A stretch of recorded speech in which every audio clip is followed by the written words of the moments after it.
कह रही वहां बूढ़ी हो गई मैं, लेकिन आज बिल्कुल जस्ट उल्टा हो गया। आज सबसे ज्यादा यदि धर्म है तो कहां है? गुजरात में। आज सबसे ज्यादा भक्ति है तो कहां है? गुजरात में। आज सबसे ज्यादा तीर्थ यात्रा करने वाले लोग हैं, तीर्थ में नहाने वाले लोग हैं तो कहां है? जोर से बोलो।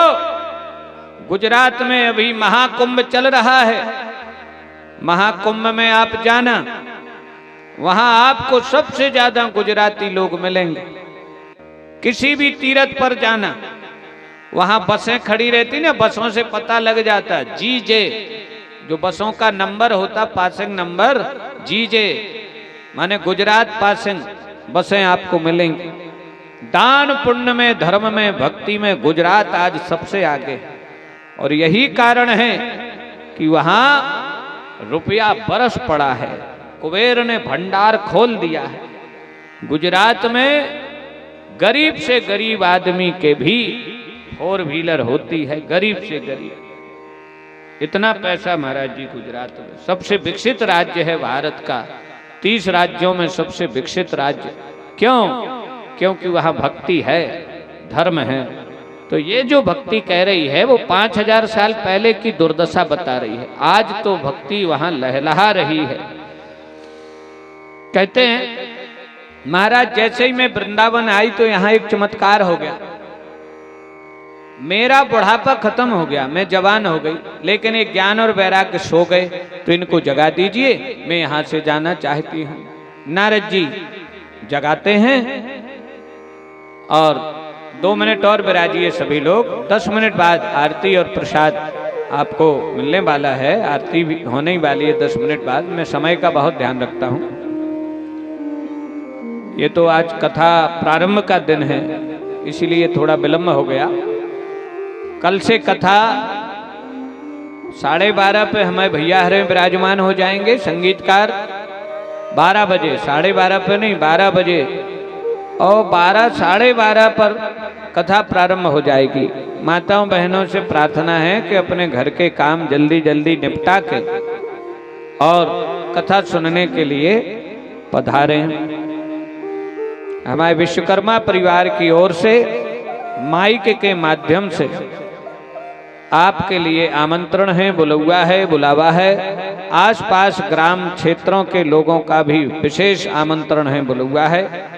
कथा में आप उपस्थिति देकर के खुद तो पुण्य अर्जन करें ही, साथ में इस परिवार को भी कृतार्थ करें, गौरवान्वित करें। बोल वृंदावन बिहारी लाल की जय।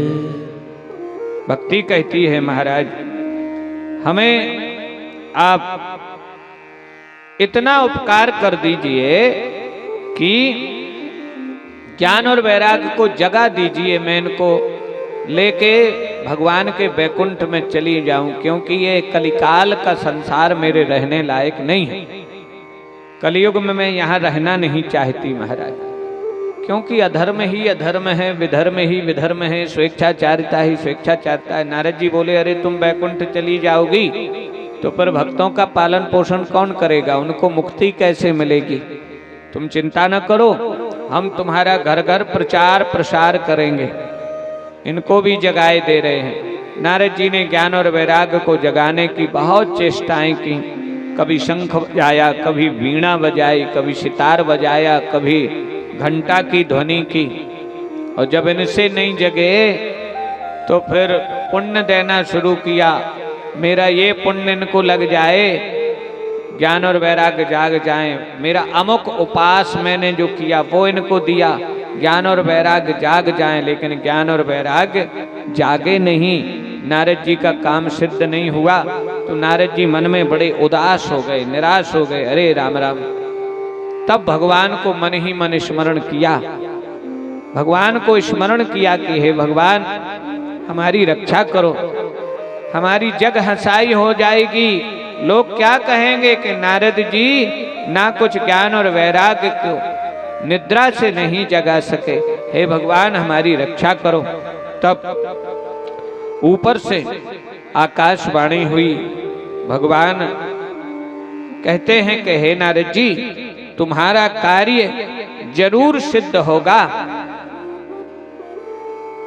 उद्यमा सफलस्तेयं भविष्यति न संशयः। ऐसा व्योमवाणी ने कहा, आकाशवाणी ने कहा। व्योमवाणी तदैव भूनुमार्षिखिद्यतामति उद्यमः सफले अस्तेयं भविष्यति न संशयः। हे नारद, तुम खेद मत करो, आपका कार्य सफल होगा, इसमें कोई संशय नहीं है। तो महाराज कैसे सफल होगा? बोले इसके लिए तुम सत्कर्म करो। सत्कर्म करने से, सत्कर्म का अनुष्ठान करने से, सत्कर्म का उपदेश करने से तुम्हारा कार्य सिद्ध हो जाएगा, ज्ञान और वैराग्य की नींद खुल जाएगी। अब नारद जी ने कहा, महाराज सत्कर्म क्या है ये कौन बताएगा? बोले इसकी परिभाषा तुम्हें संत बताएंगे। तो नारद जी उस स्थान को छोड़ के संतों के पास गए, संतों से निवेदन किया, महाराज सबसे बड़ा सत्कर्म क्या है? तो किसी ने कुछ बताया, किसी ने कुछ बताया। किसी ने कहा कन्या भोज कराओ, इससे बड़ा कोई सत्कर्म नहीं है। किसी ने कहा मंदिर बनवाओ, इससे बड़ा कोई सत्कर्म नहीं है। किसी ने कहा भूखे को भोजन कराओ, इससे बड़ा कोई सत्कर्म नहीं है। जिसके मन में जैसी श्रद्धा थी वैसे वैसे उपाय बताते गए, लेकिन एक ही बात दो लोगों ने नहीं कही। जितने मस्तिष्क उतने विचार। मुंडे मुंडे मतर भन्ना कूपे कूपे नवम पया। जैसे हर कुआं में अलग अलग स्वाद का जल होता है, कोई कुआं खारा होता, कोई मीठा होता, कोई कैसे ही होता। अगल बगल में ही दो कुआं खुदे हों तो उनके पानी में भी अंतर होता ना बेटा। और भीम कुंड जटाशंकर में तो एक ही जगह दो कुंड आजू बाजू में अकेले 1 फुट का अंतर है। एक का जल ठंडा है और एक का जल गर्म है। पी के देखना, एक का स्वाद कैसा है, एक का स्वाद कैसा है। तो जैसे कुआ कुआ का जल का स्वाद अलग होता है, ऐसे ही मुंडे मुंडे मतर भिन्ना। जितनी मूड़े उतने विचार। हर खोपड़ी के अपने अपने विचार हैं।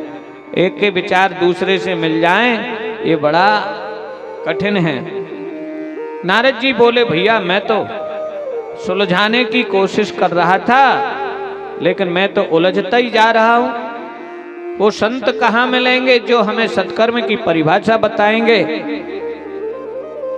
तब किसी साधु ने कहा, संतन के संग लाग रे तेरी अच्छी बनेगी। संतन के संग लाग रे तेरी अच्छी बनेगी। संतन के संग लाग रे तेरी अच्छी बनेगी।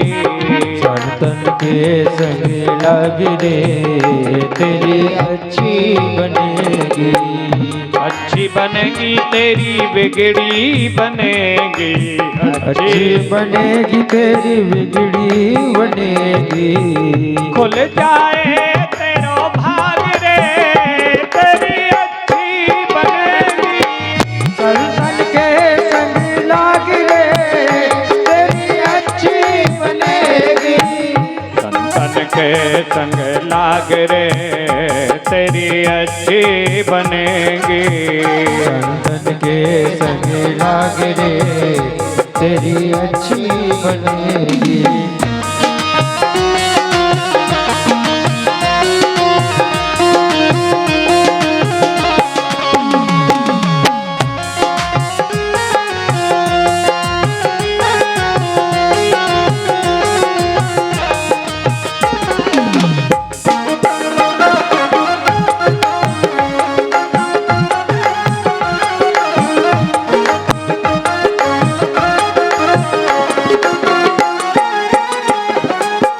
संतन के संग पुण्य कमाई। संतन के संग पुण्य कमाई। हरि सुमिरन में लाग रे तेरी अच्छी बनेगी। संतन के संग लाग रे तेरी अच्छी बनेगी। संतन के संग लाग रे तेरी अच्छी बनेगी। और आगे कहते हैं, कबीरदास जी का भजन है ये। कबीरदास कह रहे भैया, हंसन की गति हंसा जाने, हंसन की गति हंसा जाने, हंसन की गति हंसा जाने, सो क्या जाने कोई कागरे। हाँ, क्या जाने कोई कागरे तेरी अच्छी बनेगी। संतन के संग लाग रे तेरी अच्छी बनेगी।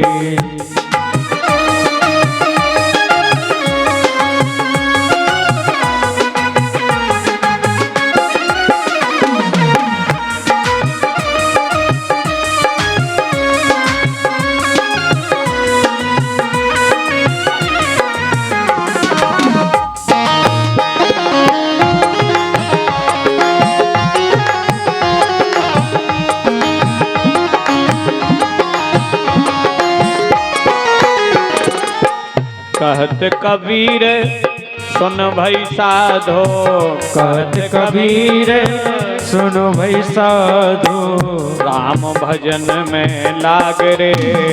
हाँ, राम भजन में लाग रे तेरी अच्छी बनेगी। संतन के संग लाग रे तेरी अच्छी बनेगी। संतन के संग लाग रे तेरी अच्छी बनेगी। और फिर इसी प्रश्न का उत्तर ढूंढते ढूंढते नारद जी पहुंच गए।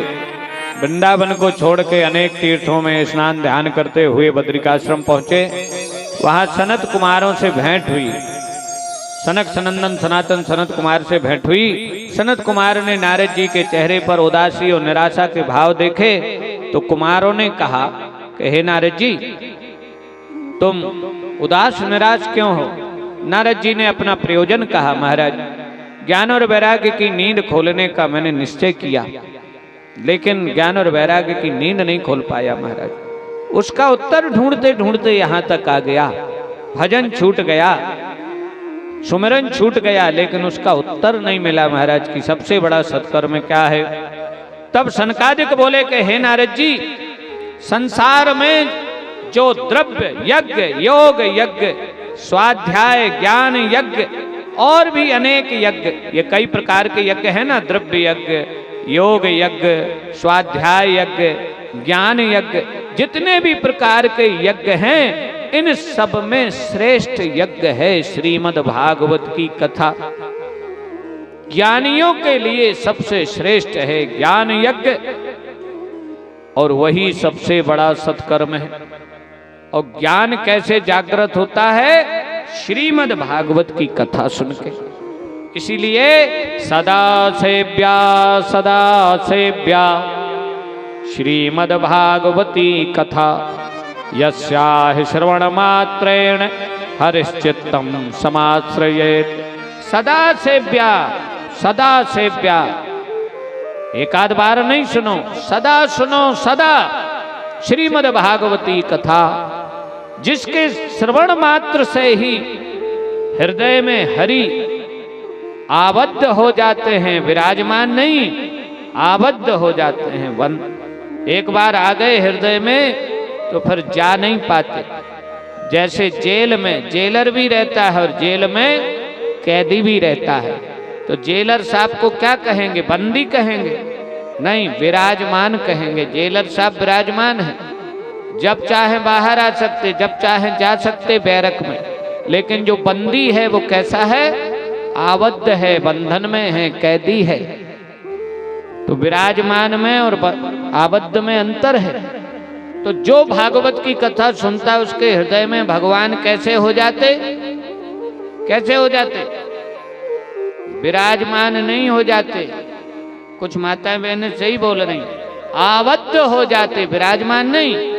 विराजमान तो जब भगवान को खबर आएगी बैकुंठ की तो चले भी जाएंगे, लेकिन आबद्ध हो जाते माने बंधन में हो जाते उस भक्त के हृदय में, फिर जाने की भगवान की हिम्मत नहीं कि चले जाएं। किसके हृदय से?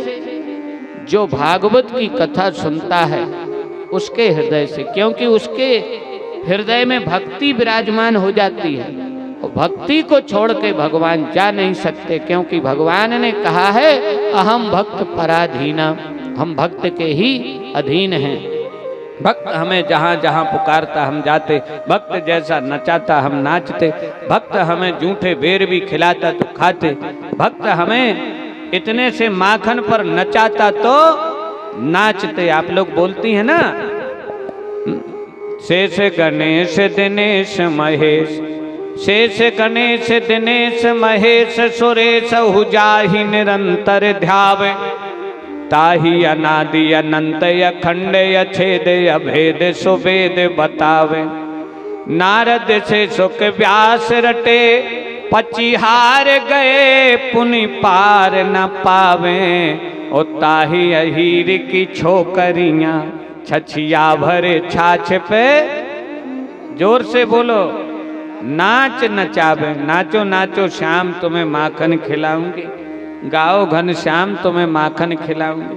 और भगवान उस गोपी का हाथ का इतना सा माखन का लड्डू देखते हैं, जी ललचा जाता है, होठों पर जीभ फेरते हैं और आंखों से इशारा करते दे दे एक लड्डू। लेकिन वो गोपी कहती ना ना ऐसे नहीं दूंगी, नाचो नाचो। तो श्याम सुंदर वही ठुमक ठुमक के नाचने लगते। जो ब्रह्मा को भी नचाते हैं, जो सचराचर जगत को नचाते हैं, जिनके इशारों पर देवता नाचते हैं, शेष गणेश महेश दिनेश, जिनका गुण वर्णन नहीं कर सकते, जिनका पार नहीं पा सकते, वो परमात्मा भक्त के अधीन होकर के किसके इशारों पर नाच रहा है? गोपी के इशारे पर नाच रहा है, लड्डू की ओर ताक रहा है। तो भगवान पराधीन है ना, अहम भक्त पराधीना। तो फिर सनत कुमार कहते हैं कि सदा सेव्या श्रीमद् भागवती कथा, इस कथा को सुनो। सुना उनको तो फिर पहुंचते हैं नारद जी, भक्ति ज्ञान वैराग्य को वहीं बुलाते हैं। हरिद्वार में आनंद तट पर गंगा किनारे भागवत की कथा आयोजित करते हैं। उस कथा में बहुत भीड़ होती है, सज्जनों भक्ति ज्ञान और वैराग्य भी वहीं पहुंच जाते हैं। और भक्ति ज्ञान वैराग्य तो पहुंचे सो पहुंचे, सब ऋषि मुनि भी अपने शिष्यों के साथ पहुंचे, ऋषि मुनि अपने शिष्यों के चेलों के साथ पहुंचे। अब यहाँ प्रश्न होता है कि चेलों के साथ काय को पहुंचे? किसी भृगु जी के साथ 10 चेला, तो परशुराम जी के साथ 100 चेला, चवन ऋषि के साथ 700 चेला, मेघातिथि के साथ 800 चेला, सब शिष्यों के साथ क्यों पहुंचे? क्योंकि जैसे बीमा वाला आता आपके पास, वो कहता बीमा करा लो, बीमा करा लो, तुम्हारा बड़ा लाभ है इसमें, इतना मिलेगा, 5 साल बाद इतना मिलेगा, 20 साल बाद इतना मिलेगा, और कोई दुर्घटना हो जाएगी तो दुगना मिलेगा, और मृत्यु हो जाएगी तो तुम्हारे बच्चों को चौगना मिलेगा, इतना मिलेगा, बीमा करा लो, बड़े लाभ हैं, बड़े लाभ हैं।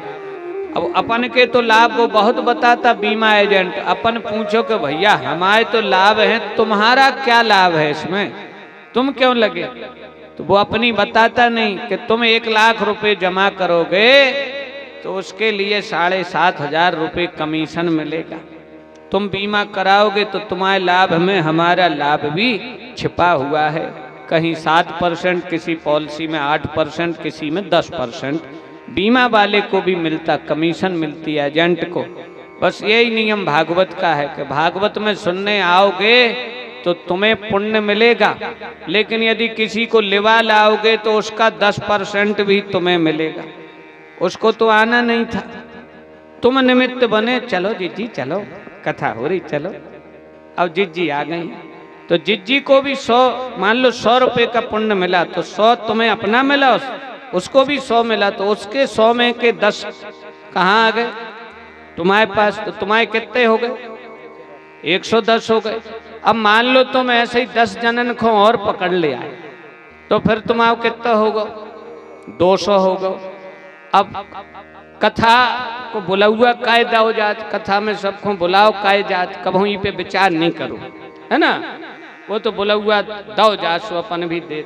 अरे भैया पैसा इनके लगे, खर्चा इनको भाव, तो इनने अकेले भीतर मड़ा में बैठ के काई नहीं कथा सुन ली कि महाराज तुम आओ और हम आए, बढ़िया हम बैठे तुम कथा सुनाओ।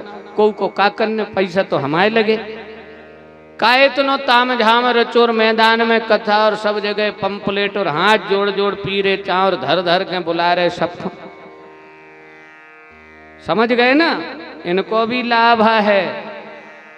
तुम्हारे 100 में से 10-10 इनको जुड़ रहो सब, तो अपनों होने 90-90 और इनको होने हजारों को काम। बोलो वृंदावन बिहारी लाल की जय, है ना।